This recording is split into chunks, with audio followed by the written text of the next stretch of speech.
Hello, good morning, everyone. Welcome to our Spiritist Talks that is hosted and promoted by the United States Spiritist Federation. We are very happy to be with you today and to have this opportunity of receiving our dear friend Daniel Santos that is going to be giving the talk today to us. But as always, we would like to invite you to join us in a prayer.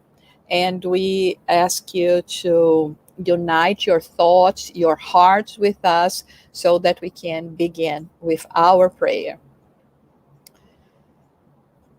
We elevate our thoughts to our Heavenly Creator, asking for the blessings, the protection we need, especially in times that we are seeing so much suffering around us,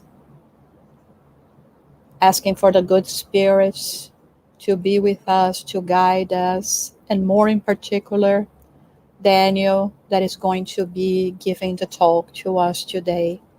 May you all in your homes feel the presence, the love, and light of our brother Jesus and all the benefactors that labor with him. And we ask in this way permission to start this part of our program. So again, thank you so much. Thank you, the United States Spiritist Federation YouTube channel, the International Spiritist Council YouTube channel that is also transmitting our talk today. Welcome, Daniel. How are you doing today? Thank you, Jussara. I'm doing very well and very excited to be here today and share some information about this important topic, the love label, right? Yes, absolutely. Well, Daniel and I, we have been friends for over 20 years now. Wow. It's been a journey, right?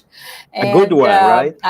a very good one, a very good one. I cannot wait until to see what we are going to be doing together in the next 20 and other incarnations as well. So more work, right? a lot of work, absolutely.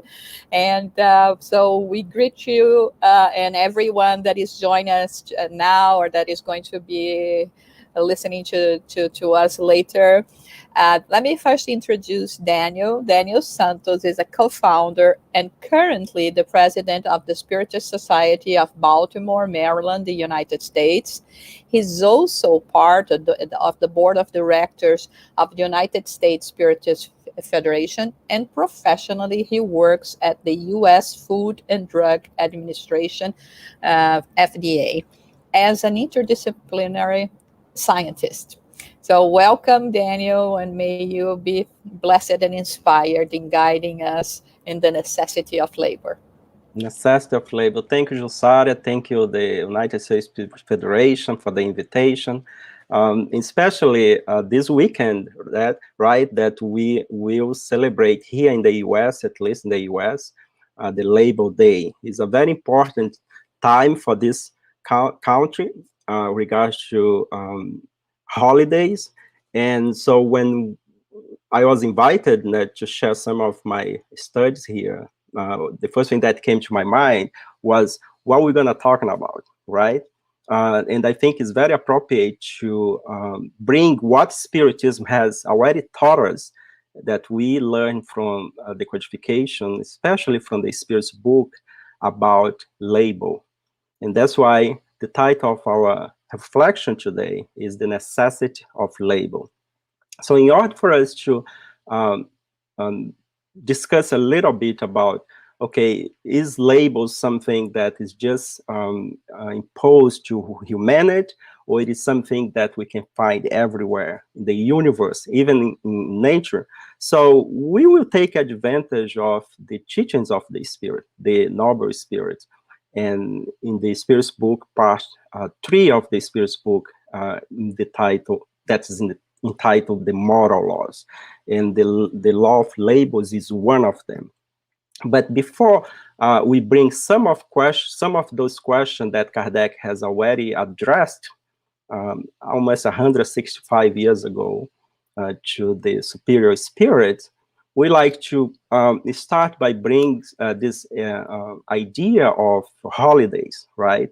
And why we need to establish at least one day every year to celebrate Labor Day, right? And this is very important because as a society, at some time we need to stop and to reflect upon the laws that govern us, our society. And the necessity of work is something that is imperative. We all need to work, right? But spiritualists come and bring a different view. What is labor? What is work? Our professional work is considered labor, but when I'm at home doing my clean my house, or when we are talk to someone, is this also considered labor? So we're gonna see all this as we move on in our presentation today. So let me bring some reflection here for us to start and reflect upon this topic, the necessity of labor. Um, I know that sometimes we don't want it to work, we don't want it to labor, we just want it to sit down and relax. But even those people that doesn't have, that are considered impaired, they are required by the creator to work. We're gonna see all this question, right? So stay here, and I promise that you're not gonna regret to revisit together with me some of those questions that Kardec has asked and has beautiful answer done by the enlightened spirits. So I would like to start with this quote from John chapter 5, verse 17. And this is a situation where Jesus was in this place that called Bethesda, and there is a pool when people goes, and all kind of people to be blessed by the water. And so what happened is, so there is this gentleman that was asking for help because he wanted to get into the pool, but no other people was not able to let him get in. Then Jesus came and asked if he wanted to be healed. He was a impaired person. So, and then Jesus was able to heal the person. But there is a problem in that day, because that day was the Sabbath, was a Saturday, was the day that, according to the Jewish laws, you are not allowed to work, right? And Jesus replied, and in defense of of himself, when the authority got to know that Jesus has been the one that has helped the man, so Jesus replied to the authority by saying, my Father is working right now, and so am I. So this is to tell to us and set the tone of our conversation that no matter how much is your limitation, the creator and even Jesus, that was the representative of more like, I would say, in spiritism, the pure spirit that came to teach us about the laws of God, the divine laws. He was telling us that, the creator never stops to work, and we work all the time. Why we, the creature, wanted to be excused of, labor, of work, right? So this is for us to set the tone of our conversation as we move along to the questions and answers that we find in the third part of the Spirit's book. So since we're talking about the third part, so we're not going to spend too much time in the laws or what the third part is talking about, but the third part is entitled the moral laws, okay? And Kardec, in order for us to comply with the divine laws, he organized those laws in a very didactical way. So as we can see, and let me put my cursor, if you can see here, so the law, the way he organized those laws has a meaning, and if we look very careful, we're going to find out that was not by chance. We may ask why he started with the worship, law of worship, and then he moved to label, the law of label, reproduction, preservation, destruction, and then social laws, progress, law of progress, law of equality, liberty, and justice, love, and compassion. Of course, there is the natural law or the divine law that's not here. And also there is another law that is the law, I forgot now. There was a blank here, but so after those 10 laws, there is another chapter that discuss about be perfect, right? So if we look at the first law, law of worship with the divine law, it's pretty much our obligation, our duty toward the creator, right? So we all have this innate on us that we need to worship something, okay? We say creator here, but other people call God, Allah, doesn't matter the name, but it's our obligation at first with the creator. And then we look for the next four law, label, reproduction, perseverance, and destruction, as a duty or responsibility with ourselves. You know, we have the responsibility, we have the obligation to work, to label, reproduction, preservation, to self-preservation, and also eventually destruction, that is, you know, the destruction of the old man, morally speaking, right? But even our body will be perished at someday. Then this is our responsibility with ourselves, you know, and this is like very personal, right? And then we move to the third part of this didactical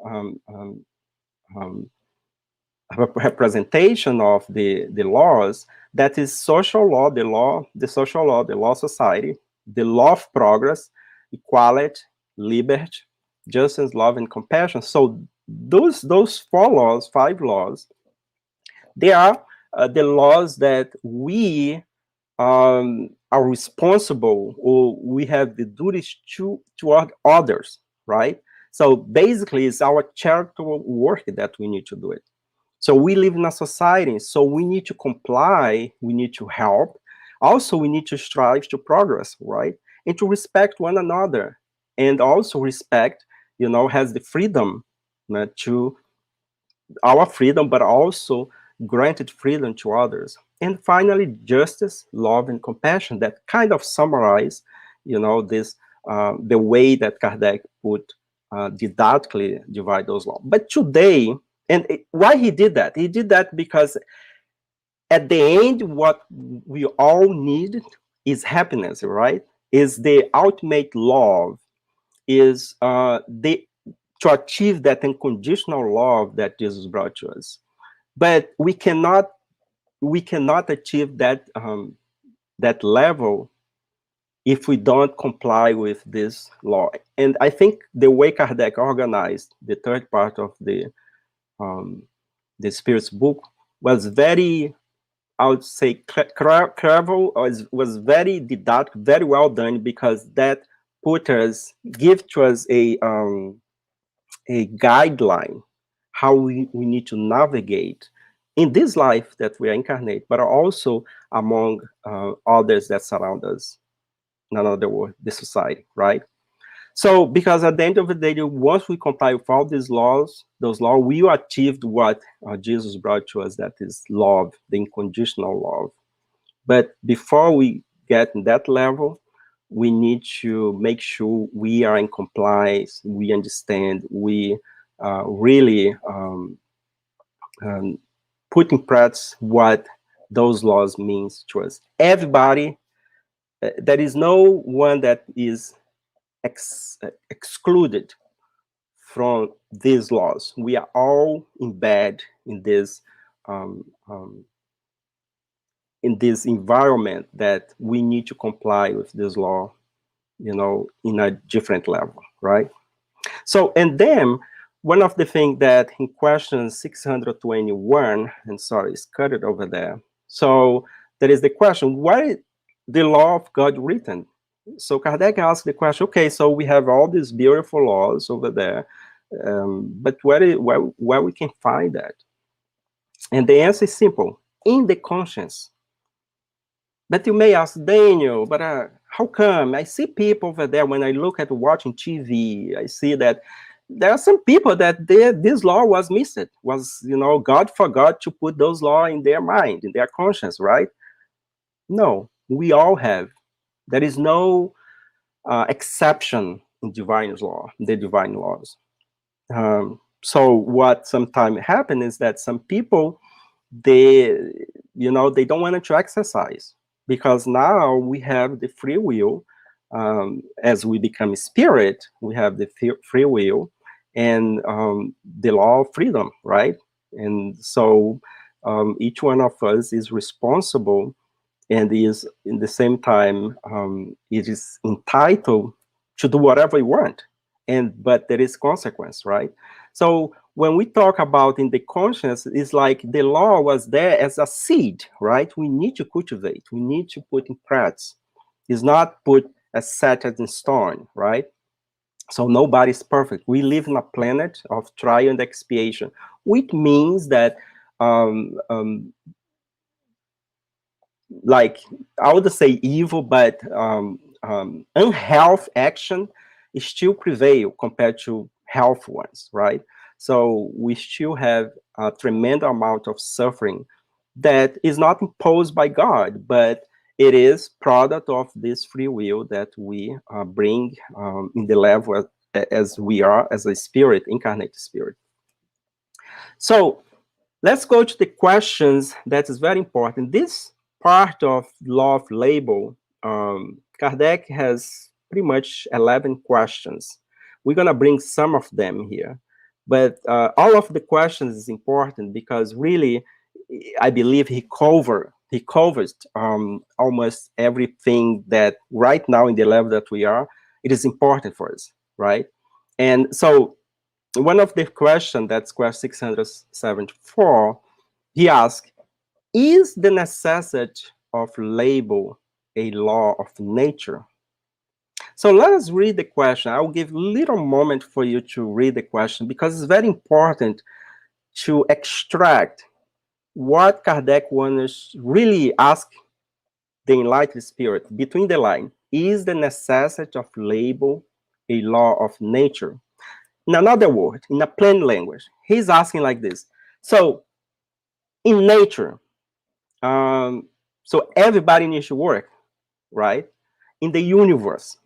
So the work, that the label that we do here also is a necessity everywhere in the creation. And the answer is, label is a law of nature, and as such is a necessity per se. Civilization obliges person to work harder, because it's increased both their needs and their enjoyment. The first part of the question is like a direct answer. Yes, is a law of nature. But what caught our attention is the second part of the answer. Because the first part of the answer, and I'm going to highlight here, say that civilization, which means us, society, obliges person to work harder. And the question here is, do we need to work harder? And then he completes, because it's increased both their need and their enjoyment. Wow. So the key word here is increase both their need and their enjoyment. And here we can reflect, we can give a pause and reflect what the enlightened spirit is trying to tell us here. Because, I mean, like, okay, it is a necessity of nature, but sometimes what happens is that we overwork, right? Because we wanted to have things that probably we don't need it, right? And increase our enjoyment. Which enjoyment is this? Is the real enjoyment, or is this temporary enjoyment that we create for ourselves? And sometimes we work harder over hours because we wanted to buy that expensive, property. But when we look at if that is something that we really needed, maybe the answer is no, I don't need that expensive one. I can get one that is less expensive, but will suffice my needs. So sometimes we get lost in our incarnation because we wanted to have things that is not necessary, but because of society, even because of our own um, um, um, enjoyment. So we find ourselves in a situation that could be avoidable, right? So, and when we see enjoyment, what is kind of enjoyment? Okay, it's not wrong to have expensive things. There is nothing wrong with that. The question is how useful that will be to help in our evolution or to help others. So I think sometimes we forgot to ask this question. We forget to ask those questions. And then we put ourselves in a situation that we have to, work much more than we need. And then when we look at our lifetime, we may miss moments that we should have done, that we should have spent more time. For example, it's very um, common, the complaints for children, because sometimes the parent needs to work harder, and we are not here in the position of judgment, but sometimes the end goal is to have things and not to spend time with the children. And then we can create a problem, right? So I think in this answer here, if we look careful, the spirit say, look, civilization oblige person to work hard. So Daniel, what this means? Well, sometimes we cut ourselves in a situation that we need to have things because my neighbor has, because I saw this in TV, because someone in my work has. No, we don't. Unless you judge that things that you need to have will really helps, you know, your evolution or help some capacity your community. But we need to ask those questions. So every time we decide to um, work harder, we need to ask, okay, what is the end goal here? Why do I need to do this extra work? If I do this extra work in this area, what other area is going to be lacking, right? And sometimes we compromise even charitable work, because now I have to work, now I have to do this, because I need to buy this, I need to get this, I need to pay this. So these are reflection that we need to do it. And thanks God, I mean, this teaching help us to kind of like put in perspective what is useful, what would be superfluous, right? So the next question, very interesting, because it has to do with this professional work that we are discussing now. Kardec asks, should we understand by label only material occupations, professional, right? Or do things physically? And the answer is no. The spirit's labels as does the body. Every useful occupation is labeled. So everything works, right? And we highlight. So redefine label. Let's redefine works here. Works, according to the Spirit's teaching, or label according to the Spirit's teaching, is every useful occupation. Then what this means? Every use occupation.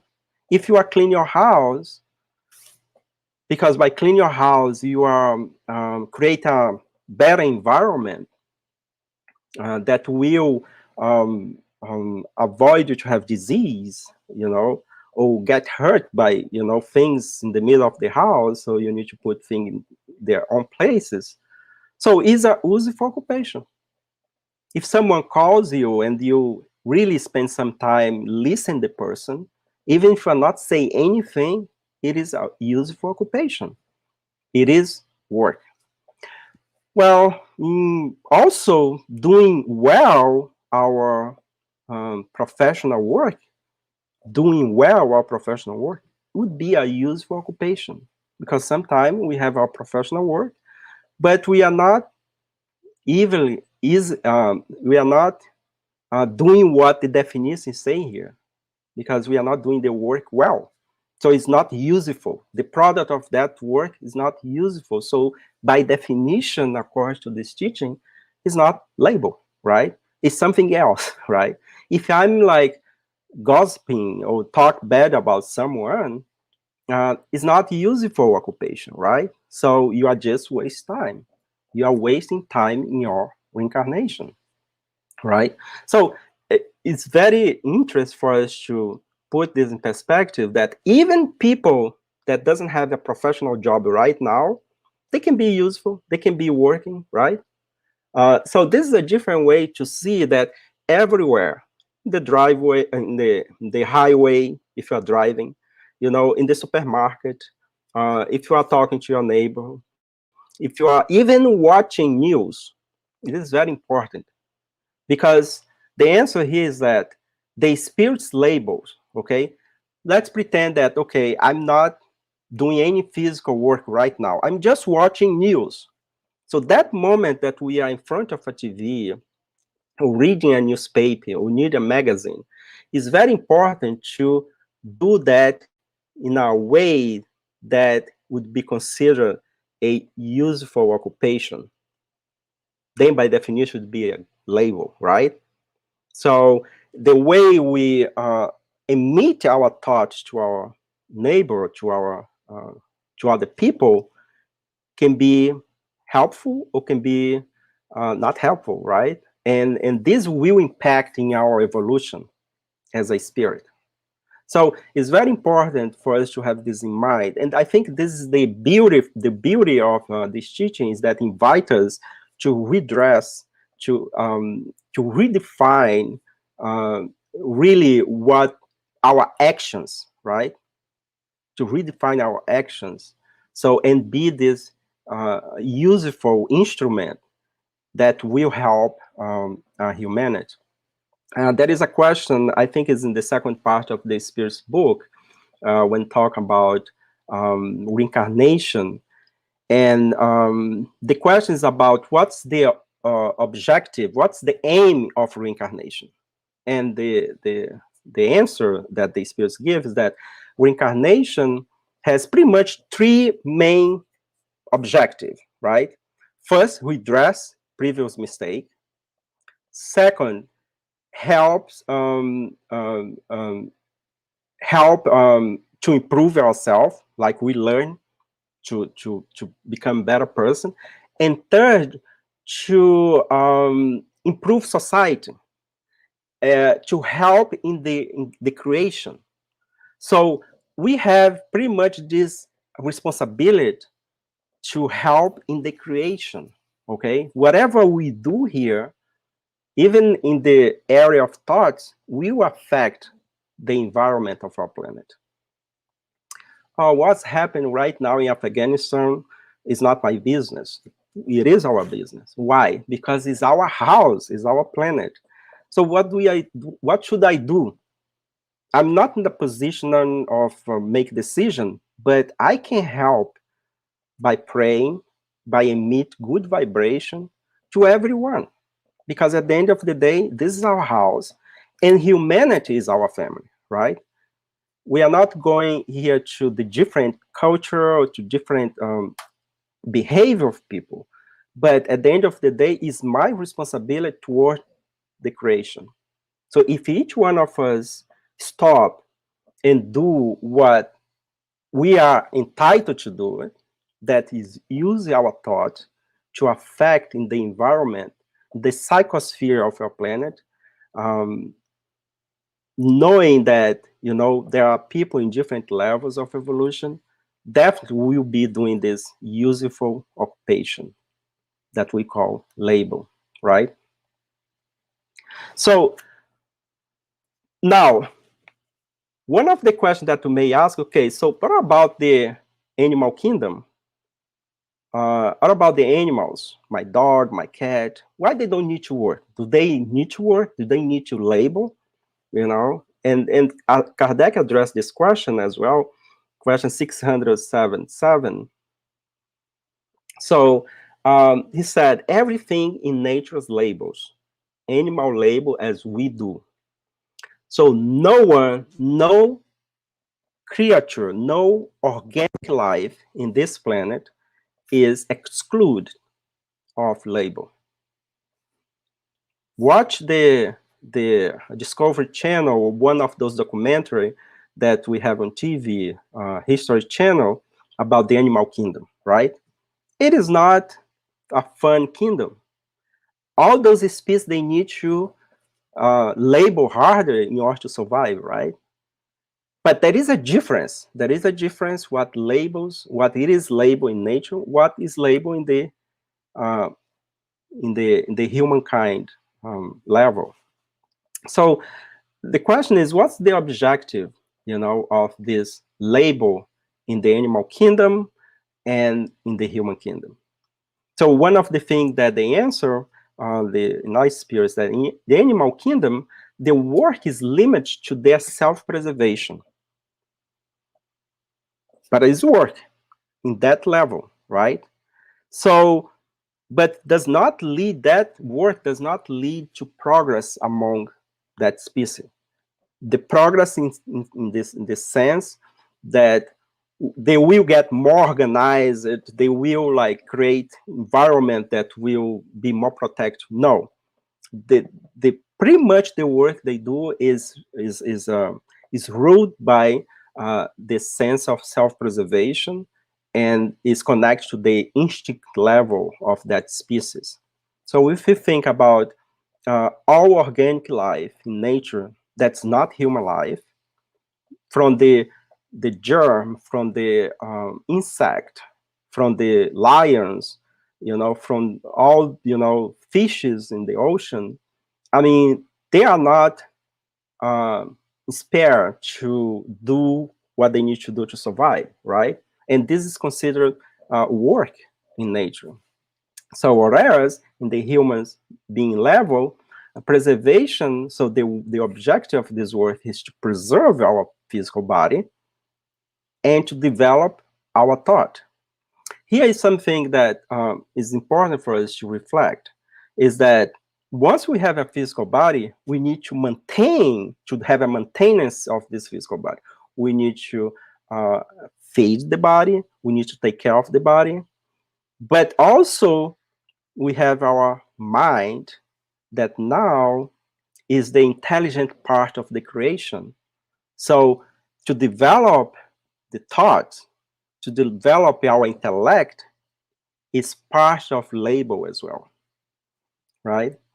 So by doing this, that will lead to progress among us. So Kardec has already set a path here to tell us, not Kardec is asking the question, but the enlightened spirit to say, look, nobody is excluded from work. Okay, even those that you think that's not working because they're impaired or they have some kind of limitations or 100% limitation in their physicality, but if they are able to think, they uh, they can work, they can label, right? So the other reflection that I would like to bring is about the type of labels, right? So we know that the physical label was something that was very intense in the beginning of our society, our evolution as a human being, and we have the intellectual type of label, right? As we have mentioned already. So with advancement of our society, technology, so the physical labor is getting less and less, right? Because now we are creating more machine, more equipment that is kind of like not needed for this hard physical. Although in our planet, we still find a lot of physical labor, even in the big cities, right? We still have types of work that physical labor is a necessity. But is we are seeing by looking the evolution of society that the product of our intellectual advancement has brought to us a lot of advancement in terms of communication, for example, as we are like talking here to live to other people across the planet. Also Transportation has been something that has advanced so much. Nowadays, we can cross the globe from one side to another side, even go around of the planet in less than 24 hours. It was something that we never conceived like 300 years ago, right? It was kind of impossible. But because of the challenge that we need to face, we are put in a position to use our intellect, right? And that is the label, of course. That's work by definition. So, and sometimes we overwork, right? Like this picture is showing is very interesting that this person is like surrounded by so many, papers over there, and it's just to show to us sometimes we miss the point and we work harder. And of course, each one of us has our own um, explanation why you need to work harder. Um, but the question is how harder we need to work and make sure that we are not compromise other areas of our life. And I think the question and the answer for this is time, right? Is how much time we are putting in our occupations that is a necessity because we need to bring food to the table, we need to pay bills, and how much time we are putting in exercise our intellect in order for us to really uh, be doing a charitable work toward other and toward ourselves. So all this question need to be put in perspective and need to be answered individually, right? So maybe the amount of time that I need to work is not this physical work. I'm saying physical work or professional work. It's not the same time of someone, you know, our friend or someone else needs to do it. But we need to compensate and we need to ask the question that, okay, how much this that I'm doing is useful, is a useful occupation that will help not only myself, not only my family, but help society as well, right? So all these questions can be answered individually, and also we need to put in perspective of time. We're gonna see pretty soon how much time we need to put in work, physical work. And that's what comes next is the limit of label. And Kardec addressed this question. He really wanted to know, okay, let's put in perspective that in that time, in the middle of 19th century, 1800s, so we didn't have laws that regulate how long, you have to work. Was up to your employee. People sometimes used to work 12 hours a day, 16 hours a day. There is no regulation for that. And the necessity to limit the labor, the work class, brought what we call nowadays, we celebrate the Labor Day, the holidays, because it was a conquer that we as a society have to come up. And of course, every time we need to change something, it's not easy. There are a lot of conflict in that time. Only the beginning of the 20th century that was implemented, 8-hour work day, right? So if you wanted to know more about how we achieve this work hour a day as a law, as a regulation that we follow nowadays. Not every place do that, of course. If you have to work a little bit extra, so you get paid for that, that would be what the law required. So was very intense. Was not conquered overnight. We have a lot of accounts, especially here in this country, in the U.S., in other places in the planet. How many strikes the work class has to do it to achieve this 8-hour workday. So Kardec asked the question, what is the limit of labor? Okay. And the answer is, the Spirit didn't say 8 hours, 12 hours. No. The limit of strength. Besides, God gives freedom to humankind. So it's the limit of strength. So why, you may ask, why the Light Spirit didn't give a number? Because before the answer about what's label is any useful activity. So if any useful activity considered label, or any useful occupation is considered label, then you can work 24/7, right? And also was already defined that there is two kinds of work, the physical and the intellectual, the intelligent work, the intellect, the development of our intellect. So if we are not doing a physical work, the spirit, we as a spirit, we can continue work by exercise or developing our intellect, right? So, and also the second part of the question give a mention about the freedom, but God gave freedom to us. So if we wanted to, now work 8 hours a day, the professional work, we can work more, right? Um, but the question is that actual work that we are doing, what's the end goal? Is just for enjoyment?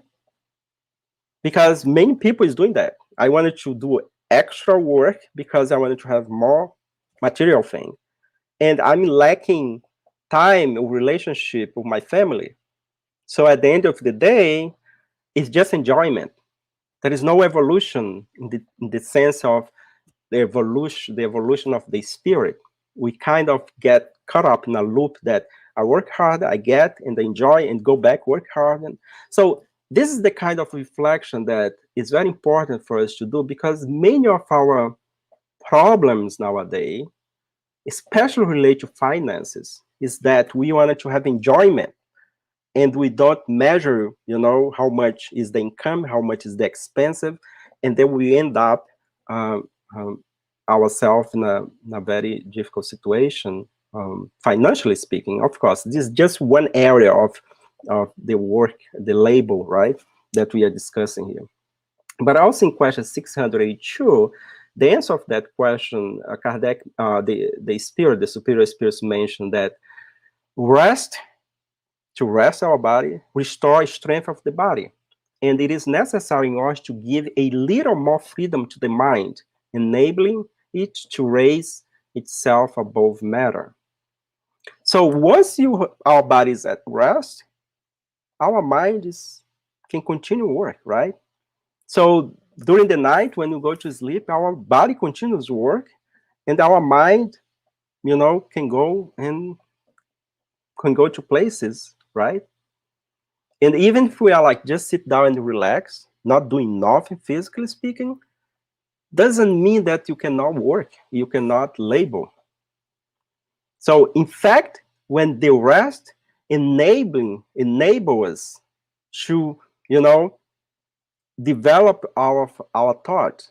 And sometimes that's a good thing, because sometimes we need that time, the rest, for us to think about new projects, how we solve new challenge, relationship challenge, And the beauty of this teaching is that when we give time for this moment that we call rest, we maybe get tuning with other minds, right? That will either potentiate, that for good or for bad. Depends what is in your intention, what problem you wanted to solve, what project you wanted to achieve. So all this is very important for us to reflect, because we can really minimize a lot of our problems. You may be asking over there, Daniel, I don't get it. No matter how much like I stop and think about how to solve my problem, it is still a big problem. Well, let us redefine what problem is, because maybe that challenge is an opportunity to grow, is an opportunity to exercise some areas of your life that is stuck, needs to be exercised. But once you open your mind for the possibility, or embrace the situation as something that will help us to evolve, eventually those problem will be resolved, will be minimized, right? So, so it's very important to rest, okay? And the limit of our strength. Maybe if you can work 10 hours a day, doesn't mean that your co-worker needs to do 10 hours a day. Maybe They just need to do 5 hours. At the end of the day, the quality and how useful the work will speak for yourself, right? Um, Martin Luther King has an excellent quote about work, about labor, and he said, "All labors that uplift humanity has dignity and importance and should be undertaken with painstaking excellence." Like, should be undertaken with a very extreme excellence, very careful. We need to, we need, and for that, we need to ask the question, what is uplifting labor? It's something that when we do, it's not only gonna help yourself, but also will be a reference for humanity. Then who am I? Well, we are children of God, right? We are child of God. So we may not have an impact in terms of a big, in a great scheme of our planet, but as Joanna de Angel always mentioned about, that a we are an example to someone, even if we are like doing something that we are being the example to our children, for example, to our neighbor, to our community. So it is already a dignified work and it has its importance. So in another word, what Martin Luther King is saying here is that whatever labor you do it, do very careful, do with the intention that the product of that work, of that labor, will not only help yourself but also will be a reference for the society, and can be anything, can be in the material level, but also can be, in the way you express yourself, in the teachings that you bring regard to some important thing that will impact society, right? But then we may ask, okay, what about what about the people that rich people? Do they need to work? What about the impaired people, and children? So all this question is addressed in this part of the law of labor in the Spiritist book. And it's very interesting because sometimes we have this idea that if we have a lot of money, if we have all the needs, material needs, we don't need to work. And that's another thing that we learn with the Spirit's teachings, that thing is not like that, right? And let us revisit what the enlightened spirits bring to us. Are the rich exempt from their law of labor? And the answer is very interesting. From physical labor, yes. From physical labor, perhaps. But not from the obligation to render themselves useful according to their means and to perfect their own and others' intelligence, which is also labor. Giving much, you have a great amount of time for doing good. So in another word, as much as giving to you, more is expected from you, right? So maybe the physical labor, yes, because now you have, you are rich, you don't need to go and do the physical labor. I mean, like, we can put in perspective the physical labor as well as the professional work, right? I don't need to drive every day to a certain place. So I have all the means, the material means to stay at home. Although nowadays, because of the pandemic, majority of us is working from home, right? So it is still work, but we are not rich. I mean, unless there is someone over there that doesn't need to work, professionally speak, because you already have all the material means, that's fine. God bless you. And also there is a but here in the answer that is expecting you to do, more, And I like when they say that, when they say use it for according to their means and to perfect their own and others' intelligence. If we have all the means, material means, let's help to perfect others' intelligence, like by create projects, by donate or fund organization that will help other parts of our community, right? And if you have a great amount of time for, and you're gonna be, in that case, you have a great amount of time, so you expect you that doing good, right? So very interesting that nobody is excluded. Nobody is an exception. In God's law, in the divine law, there is no exception. Everything is perfect, okay? So what about the impaired? People that has limitations. So when we talk about impaired people here, we are talking about physical limitation, but also mental limitation, right? Uh, they are excluded of this law of label. So let us see what is the question and the answer. Aren't there those who are incapable of working at any time and whose existence serves no purpose? And the question is, the answer is, God is justice and only condemns those whose existence voluntarily serves no purpose, because they live by depends on others people work. God desires for all to make themselves useful according to their own faculty. So we are not expert. Everybody is invited to do something, right? And those that cannot do it voluntarily, so it's our obligation that to help, right? What we cannot do it, and that's what the advice that we get from this answer, is just sit down and complain and think that we are an exemption of the law of labor. As we mentioned here, um, there is the mental impairment. If you have some kind of mental limitation and they have a good physical body, of the physical body that, you know, the other limbs, the other members work fine, you can be trained to do something that doesn't require you to exercise your intellect, right? In the opposite, the same. You have what great example here is that scientist Stephen Hawking, right? That was completely paralyzed, but he never stopped working, and he brought a great um, um, he brought great discoveries, right, about astrology, astronomy, not astrology, astronomy, and the result of his studies really have advanced in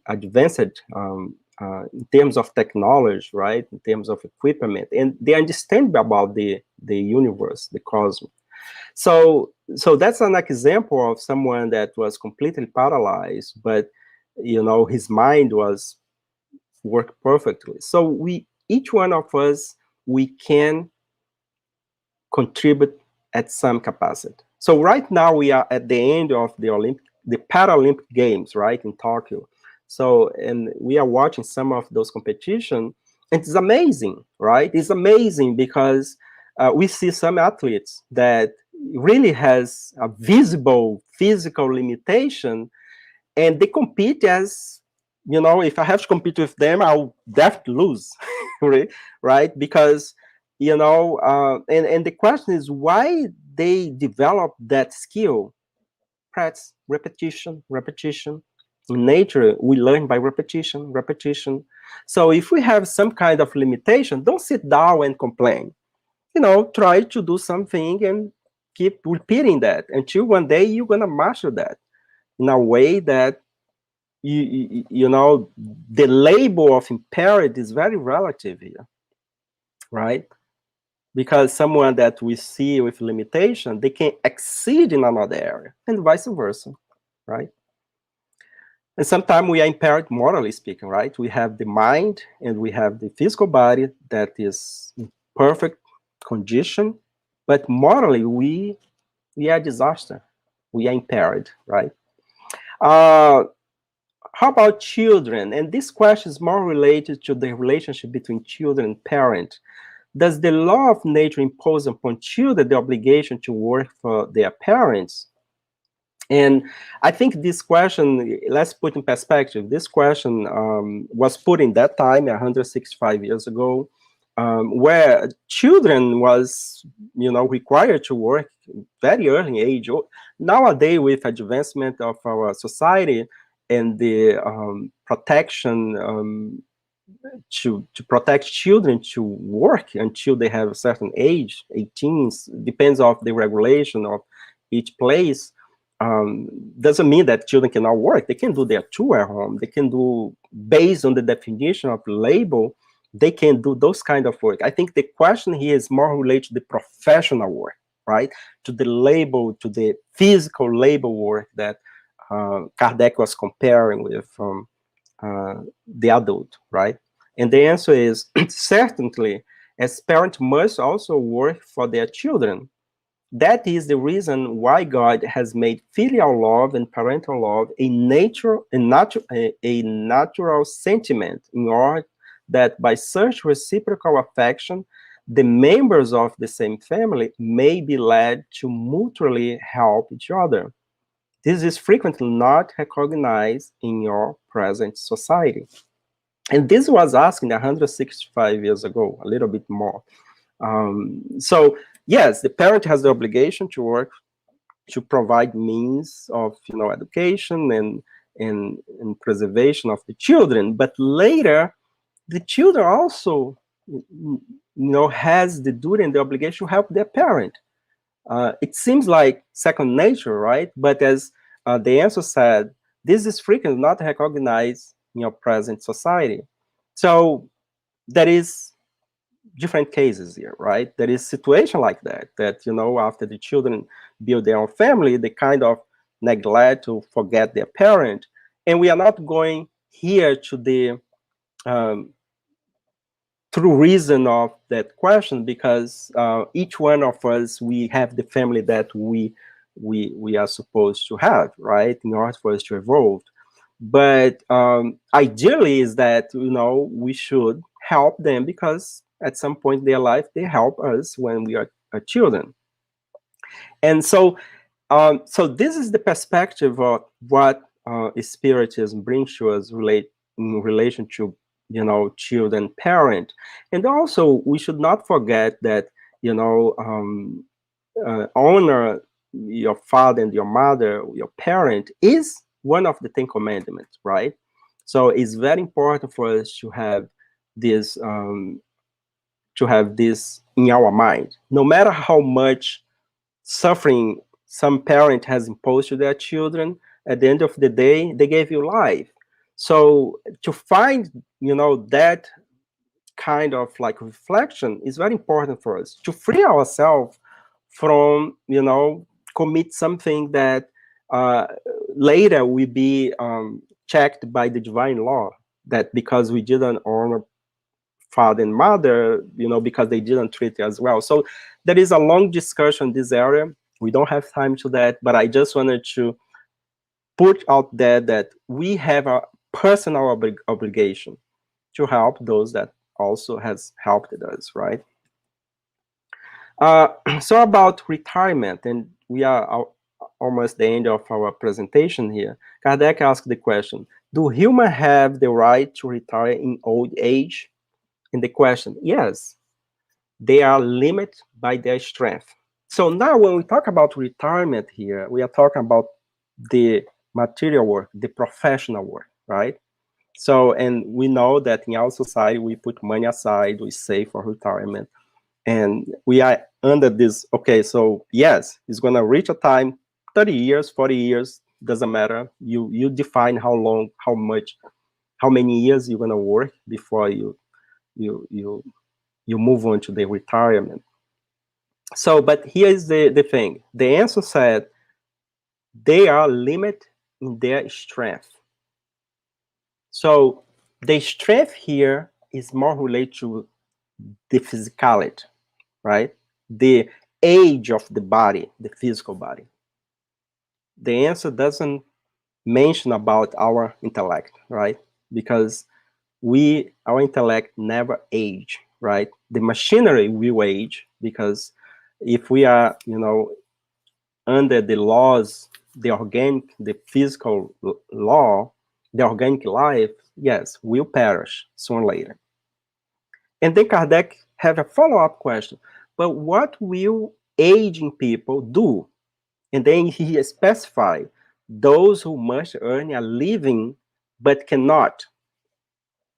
So about those that, get in a certain age but doesn't have a retirement plan, doesn't have means to survive. So what they do, right? And the answer: the strong should work for the weak. In that absence, in the absence of family, society should replace it. That is that is the law of charity. Very interesting this. So if the person cannot, because they don't have any savings, they don't have any retirement, family should step up and help, right? In the absence of family, society needs to take place, the community, right? And this is very interesting because somehow our society is built, the system of government is building, especially in a more developed place, to step up in this area, right? So we have like Social Security, for example, here in the U.S., we have certain program, Medicaid, Medicare, that helps those cannot, um, um, um, help by themselves because of certain of um, personal things, and then that would be the expectation, that family helps, and then if family is not there, the society should have programs or system that will help those people. What we cannot do it is neglect, is forget people and let people perish without any help. So the law here that help us to mitigate and to fulfill our duty as a citizen is the law of charity, right? And to finalize, I would like to bring back what Jesus said in that passage that we find in John chapter 5, verse 17, when he was accused to perform healing in a day that was forbidden by the Jewish laws. And Jesus replied, "My Father is working right now, so am I." And finally, there is a quote by Benjamin Franklin that says, if I can put it here, uh, don't leave till tomorrow what you can do today, because we are all in this work in progress, right? So because of time, I would like to stop here and bring Jusara. And thank you everyone for spending this almost 1 hour reflecting on this concept of law of labor. Okay. Oh, that was Hope, wonderful. Thank you so much. hope. Can you hear me, Danielle? Yeah, I can Oh, hear yeah, yeah. you.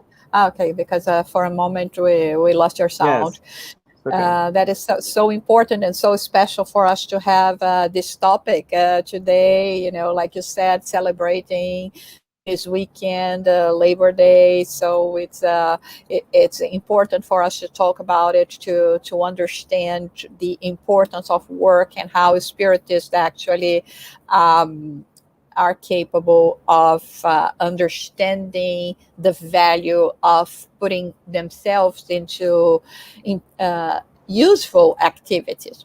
But we have a lot of questions here, so let's start going with the questions. Bruce Ness brought to us, with materialist anarchy present in our world, how does one count this mindset of our globe presently? Thank you, Bruce, for your question. Yeah, this is something that we have a lot of discussion about this top materialist, right? And so we may have different answer for this question, but I would like to bring one aspect, is that our society has been living under this materialistic idea since we are, living a physical body, right?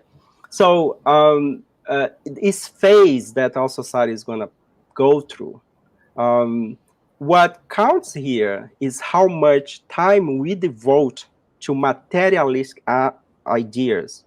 I know that we have a lot of discussion about materialism, socialism, Christianism, spiritualism, but the question is, we have a personal responsibility. We, I mean, you, Bruce, myself, Daniel, Jussara. So, although there is group of people, and this idea is formed because people is vibrating that level of give attention to something that is just temporary, right? Our body is made of matter. It's a material body that will perish, right? So we see one of the things that we learned is that when we approach the moment of death, if those people that is very materialistic, you know, they will shaking, they will do a deep reflection. We learn this. There is a lot of account about this. So the idea in the system of materialism has, depends how you see, has his advantage, because all the advancement that we have nowadays, material advancement, is product of this mindset of, you know, how can I improve this to live better? But at the end of the day, when we go home, we need to turn our mind from this materialistic idea to an idea that how can we evolve, morally speaking, spiritually speaking, because matter is a creature of God, right? And when we talk about materialism, we may forget that is the idea is where we put our idea. It's like Jesus said. So where you put your mind, your heart, there is your heart, right? Something like that. Josara can help me on that. So is the intention, well, if the system of government is acting in a materialist idea, we are responsible for that, right? We have our share on that situation, because nowadays, I mean, representative of people that his kind of mindset, somehow we contribute for that, right? And we like to talk about others, about the materialist people, but sometimes we forget that we also has a behavior that is very materialist, right? And sometimes we wanted to get that big TV. Maybe we don't need to have a 120-inch TV, but you know, a 50-inch will help. So this is called also materialist idea. The question is that how can I use those idea to help myself, to help my relationship, to help my community, right? So I hope I answer your question, but feel free to drop a message over there and bring your comment. All comment is valid here. Josari, you're on mute. Yeah, that's so much noise outside today. I had to put myself in mute. Thank you, Daniel. Let's see if we have some more questions. From Bob. The author Edward Carpenter expressed the view that only through the development of man's inner divine nature could disease and suffering be eliminated from the world. Well, everything depends how you see a disease, how you see things. Because animals has disease, right? Nature has disease. In the sense that what is disease? The definition of disease. I think sometimes we have this impression that, you know, we're gonna have a physical body that never is gonna die. Okay, we can prolong our life in the physical body, yes, but the decay of the function of our vital organs will happen no matter what. There is no pills, no vitamin that keep us living for, you know. Now we can see disease as a moral disease as well, Bobby, and thank you so much for bringing that. But at the end of the day, yes, the question is that let me read again, to the development in advance. The question is, and he's right, Ed was right. Like at the end of the day, we need to make this, as Joanna Judge brings to us, the inner journey, right? To do this check and balance, right? What I what I have been doing today, as also as Saint Augustine advised us to do it, the reflection, what is my role in the society?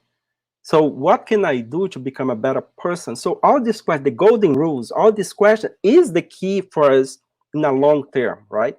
And sometimes we just spend time in the little time that we have here. We put all that on, and we forget that we are much more than just a spirit in a physical body, right? And I think this reflection is valid, you know. So uh, the way we see disease, the way we suffering, changes as we evolved spiritually speaking, right?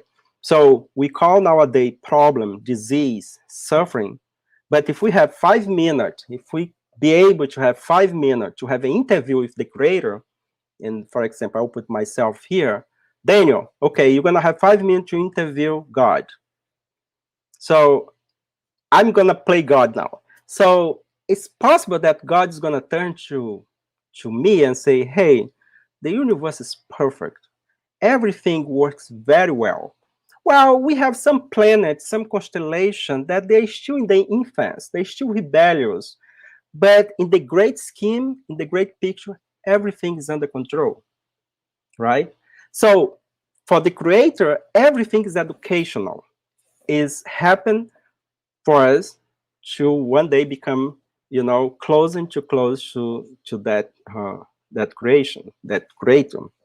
Well, we are not saying here that we should not, because our language cannot, define, of course, suffering problem, and this is something that happened for us to help us to evolve.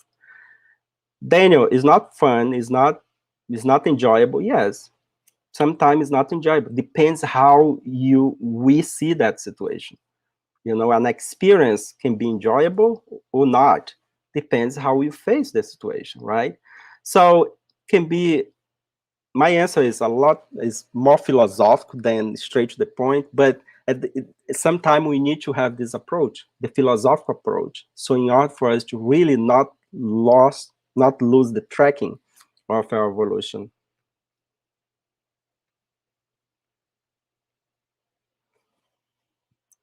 All right, Next you're question. mute. Okay, go ahead. Yasko. Great topic, Daniel. Labor has been misunderstood as punishment from God and by extension by the society. The more one is in the bottom class, greater is the punishment. With inhuman and humiliating slavery labor conditions is still in our days. How, even in very spiritualized societies, are humans still shamelessly perpetuating this labor definition and its application? Very complex question that demand a very complex answer and more time to reflect. Thank you, Yas, for your comment. Yes, I think for the first part of your question, we need to start to redefine what label means, right? We come from a several generation with this perception that labor is something that is not cannot be enjoyable, right?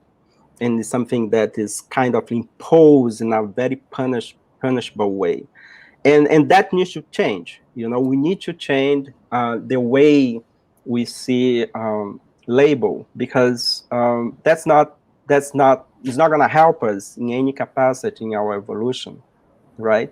um, so regards to spiritualized society, well, this is the misunderstanding of the law, right? So we have people even um, that claim that they are very spiritual, they are very moral elevate, but it's just like, doesn't put that in practice, right? And we should not be here um, judging one another, because we are in different level. At the end of the day, we're gonna we're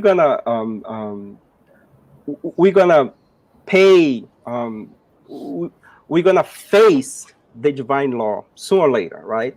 So to end, to finalize the answer of your question, what comes to our mind is that, don't worry too much what others doing, okay? Worry about what we are doing now.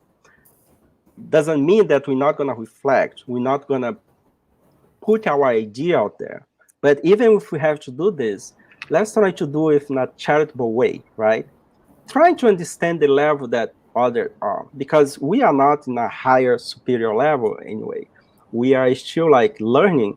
Maybe we exceed in some area, but not in others. Maybe we are not in that people shoes or that community. So there is history behind that, kind of justifies some type of behavior. If that behavior is right or wrong, only time is going to know. If it is wrong, there is time to end, right? If it is wrong, there is time to end. And have this closing look, but also has this, big picture look, I think is an exercise that we need to do as a human beings. I hope I addressed a little bit your question, yes. Yeah, all those things are so complex, and I think we have to look at the context of the occurrences, the time that we were living, and how exactly how Yasko put it there. During the time of the nobility, so to say, would be the way they would see work. If you have to work, is a disgusting thing, and nowadays, especially the way Daniel explained so well, we in Spiritism understand that it's very important for us, for our spiritual development, to use all our possibilities, to put our minds, to put ourselves into something useful. So we will see how wrong we were in thinking that a life of idleness would lead us to gain anything. But we still have another question. Let's go to the following question. The governor of Nosolar have worked incessantly for 200 years at the time of the publication of the book. How can we better understand it? Great point, great question, and thank you for bringing that, because that's one of the things that we learn with the spiritist literature, right? We have the André Luiz series that has so many examples about work in the afterlife, right? Because sometimes we think that, okay, so I want to die, I'm tired of this work, and then when we wake up on the other side, we may face a situation that we need to work double. And that's a very interesting passage from the book Nosso Lar. And the government never, as you mentioned, has worked for 200 years, and the government reserved his position not to take any vacation, right? And he explained this, that, when you reach that level, so the work becomes enjoyable, right? Is the enjoyment is work. One of the questions that also we learn, I think is in the book Action and Reaction. No, it's in the Spiritist book. There is a question, and forgive me if I don't remember exactly the source. There is a question that Kardec asked. So, what about in the very evolved world, evolved constellation, so where only pure spirit or very evolved spirits live? What's the enjoyment? What brings them happiness? Right? Because sometimes here in this planet, in this try and expiation planet that we live, what brings us enjoyment is have material things sometimes, right? Uh, I'm saying here in the average. So the spirit asks, well, when we achieve that level, so there is two things that bring enjoyment to those high evolved spirit. One is the thirst to know more about the creation, because it's still a mystery sometimes for some of them. And the other is to help less developed worlds to evolve. So when you achieve a very high level of evolution spiritually, then we work the double, right? And that work is not considered even work, it's considered enjoyment in another sense, right? So it's the same thing is happening here with the governor of Nosua. He's already in a level that doing continual work unstoppable is make fulfillment, is bring that enjoyment that for us here sometime is material things. And the material things is something that can, you know, is a product of desire, right? So I wanted to have that new car that was launched in the market. So after I drive for 1 year, I'm done. I wanted to get another one. So it's very I would say mundane. It's very low compared to those that is in a very high spiritual evolution already, right? Right, so that's it for today. Thank you so much, Wow, Daniel. the time flies. Yes, it does, right? Wow. It does fly.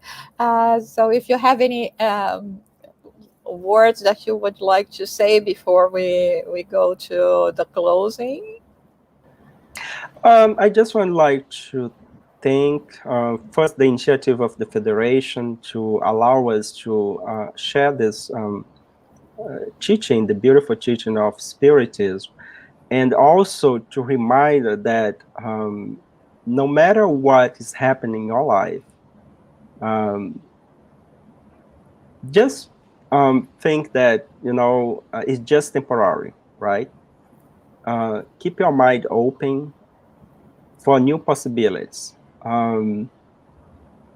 Also, give some time to reflect and to open your mind so you can also receive um, some of intuitions, because we are embedded in this environment of waves, of vibration, of thoughts. And and and sometimes when we feel that there is no solution, is because the only solution is for us to stop and open our mind to receive a new insights. So I hope you enjoy this weekend, reflect a little bit upon this topic of Labor Day, and do a reflection on your own life about your professional work, what you are doing that is helping the society. Um, Treat your work as a blessing, opportunity for the evolution, not only of the society, but for yourself as well. I think all this analysis, all this reflection will be very helpful. So, and thank you. Thank you, Daniel. Would you like to announce the our talk for next week? Yes, yes. I thank you, Jusara. And look, guys, please come back next Saturday. You know why? Because this series of talk is not going to stop today, right? We have a lot of work ahead. And next Saturday, we're going to have our dear Jusara Corn Gold. She's going to be here. I'll be here as well, but behind the scene. And she's going to talk about prayer in challenge time. Remember, next Saturday is going to be what? September 11th. And we all know what happened, especially here in New York, the place that she's living, in September 11, 2021, right?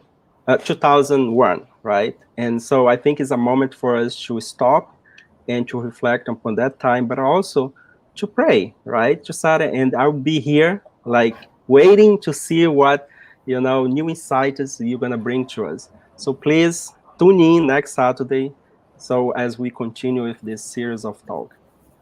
Thank you so much, Daniel, and thank you everyone that was with us today. And as always, as Daniel said, every Saturday we will be here together, always having someone that is going to bring us more food for thought. Daniel, would you like to Yes. do our final prayer, please? Thank you.